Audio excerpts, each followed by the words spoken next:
Hi, this is Rich Bruno. I'm an executive coach and speaker.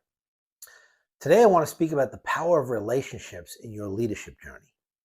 In a recent video, I shared some thoughts about the secret sauce of leadership excellence. And they had two components.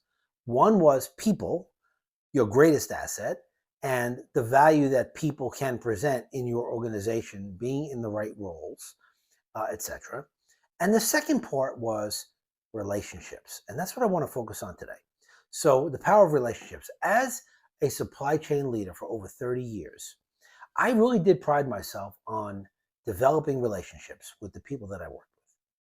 And I've come to find over that period of time, it's never failed me in terms of being a great way to build a bond and also to gain the trust of the people that you work with. By getting that trust, that enables you to influence them to follow you.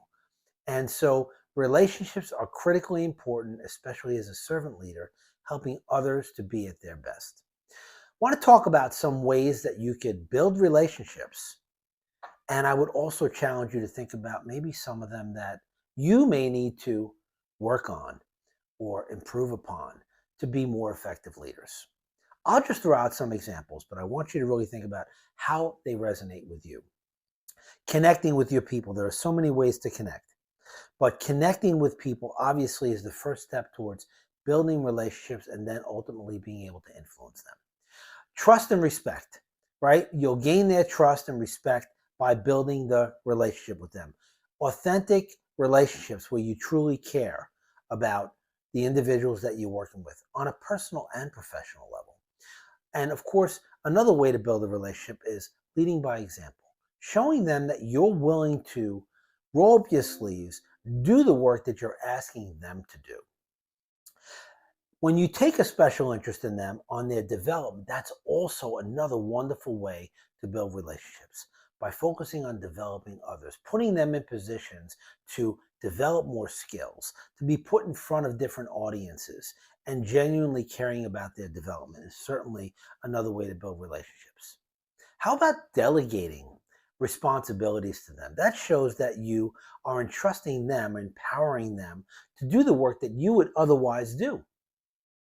On the personal side and showing empathy, how about flexibility?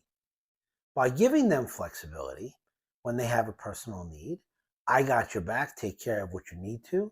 Understanding to have an issue maybe at home that you can cover them for. That's a great way to build effective relationships. And another way to build relationships on a broader scale is with team building. Those are just a few of the different areas where you can apply different tools, if you will, to build relationships with your team members.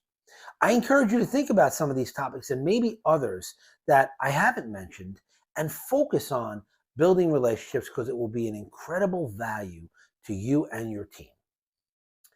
I encourage you to click on my link tree, Rich Bruno Consulting, and we can have a further discussion about ways that you can be a more effective leader through the power of relationships.